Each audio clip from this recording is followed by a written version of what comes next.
In the Pacific Ocean, there's a small island nation that's considered by most sources to be the least visited nation on the planet. It's less visited than active war zones like Syria and Afghanistan, police states like Turkmenistan and North Korea, and extremely expensive hard-to-reach places like Tuvalu and Bhutan. It sees roughly 200 tourists a year, narrowly beating out your mother's house, and forbids journalists entry to the country without an exorbitant fee. So, why is a tropic island so off the beaten path? The answer involves guns, escaped convicts, civil war, a Broadway musical, embezzlement, global warming, seagull shit, and Nazis. Not exactly in that order. Sit back and relax, because it's going to be a long one. About 3,000 years ago, people from nearby Micronesian and Polynesian islands took a hike over to a very small island to the east of the island of New Guinea. The country is 8 square miles and nearly completely circular, making it about 1/40th the size of New York City, with hardly any other islands near it. But the settlers didn't have much to worry about, given that they were all friends, and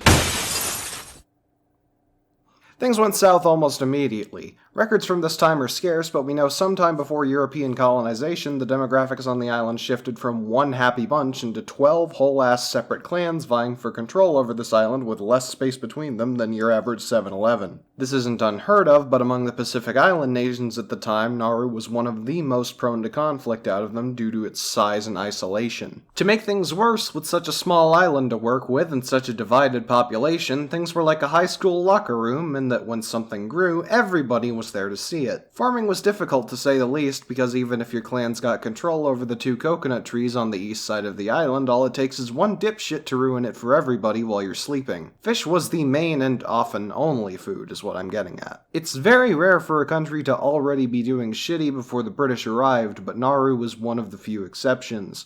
And while there were times of peace, the fact that 12 clans were sharing a few football fields worth of land meant that said peace would almost certainly be fleeting. So Nauru is at its own throat constantly, and fish is the only reliable source of food on the island for thousands of years. Right.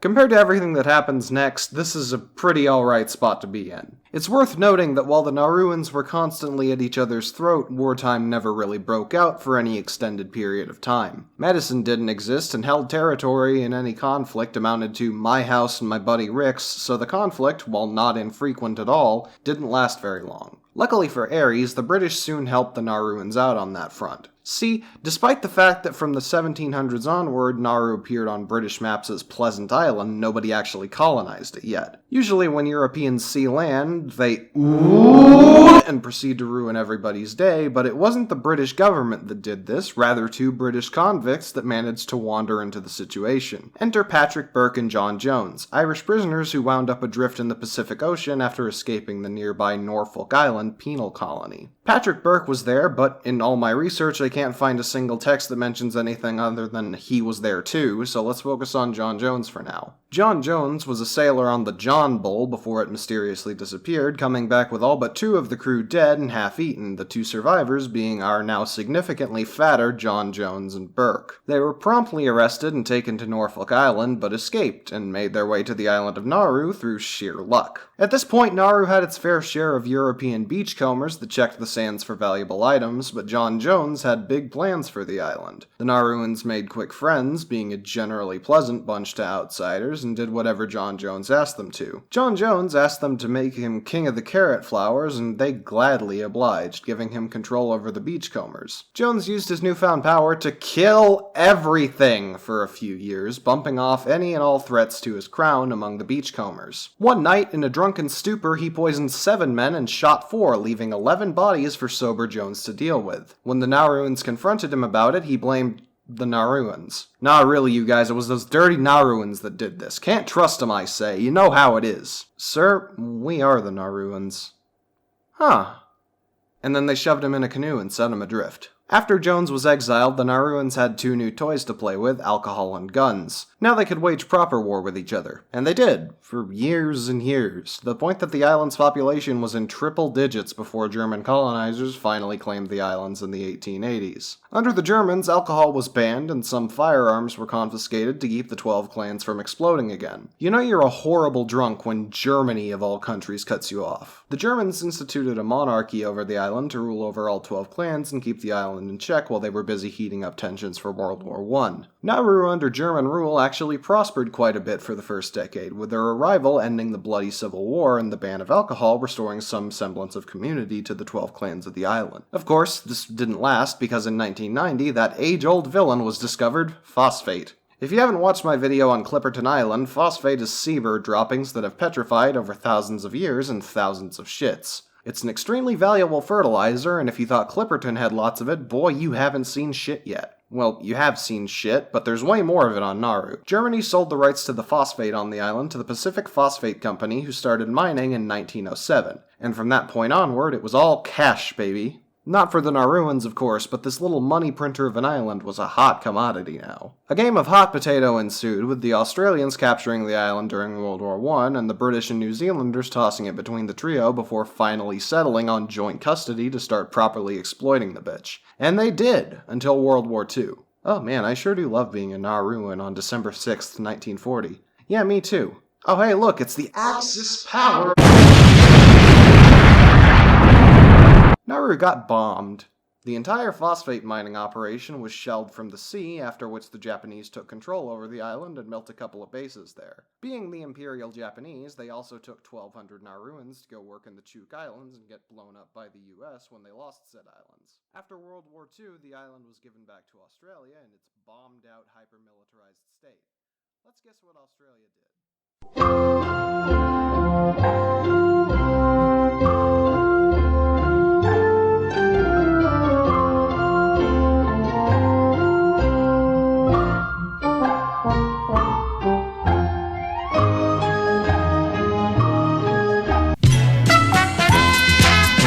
Australia kept a hold on its money printer until 1966 when Nauru declared independence, and because Australia was too busy apologizing for burning Aboriginals alive while still holding the lighter, they let the island go after a few years. Nauru was independent, and the new government was hell-bent on reclaiming the land lost to mining and... Oh, what's that? What you mean? Oh, I see. That's unfortunate. Right, so the new Nauruan government was hell-bent on making as much money as possible. Nauru kicked out the Pacific Phosphate Company and started their own company, mining the last reserves of their phosphate and making assloads of cash in the process. At this point in time, Nauru was the second richest country on Earth behind the UAE, which would be impressive if any of that money actually made it to the Nauruan people, but it was mostly spent on lavish cars and extravagant lifestyles for those at the top. By the 1990s, Nauru was riding high, but the money was running out, and so was the phosphate. Nauru immediately turned around and sued Australia, the UK, and New Zealand for mining their phosphate, and won each case, the International Court of Justice awarding them a cool 12 million Australian dollar one-time payment from the UK and New Zealand, and 50 million over 20 years from Australia. Now, I know not everybody watching is aware of the money behind country running, but that amounts to about, $6 in a jumbo bag of Takis.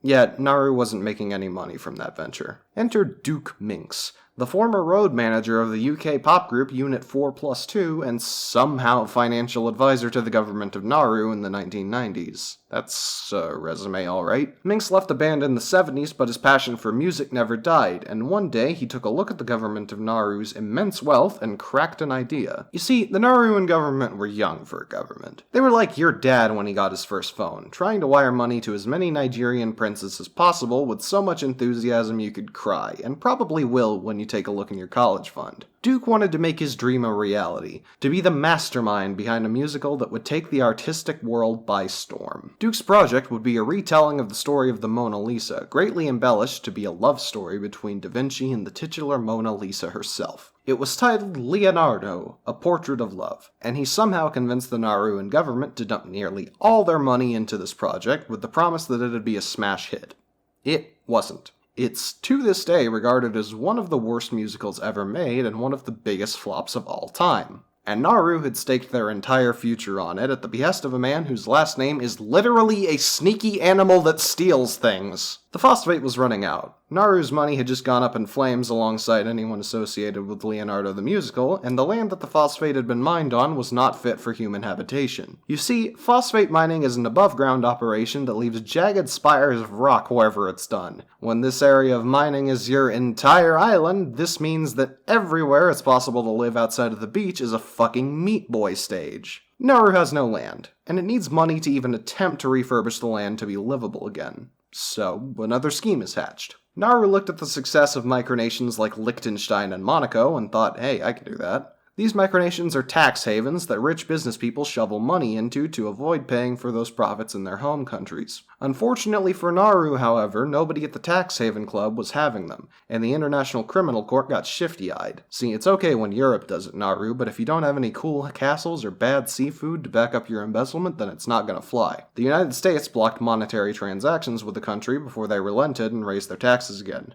Back to square one with even less money and no phosphate. Meanwhile, in the middle of the Indian Ocean, a boat full of refugees from Afghanistan was moseying along when they were picked up by a freighter, the MV Tampa from Norway. These asylum seekers were on their way to Australia and needed some help getting there. The Australian government took one look at the asylum seekers fleeing one of the most horrifying wars of human history, several of them women and children, then saw that they weren't white and denied them entry into the country. They even threatened to arrest the captain of the ship on human trafficking charges. They hated these refugees so much. But if the refugees couldn't head to Australia, where would they go?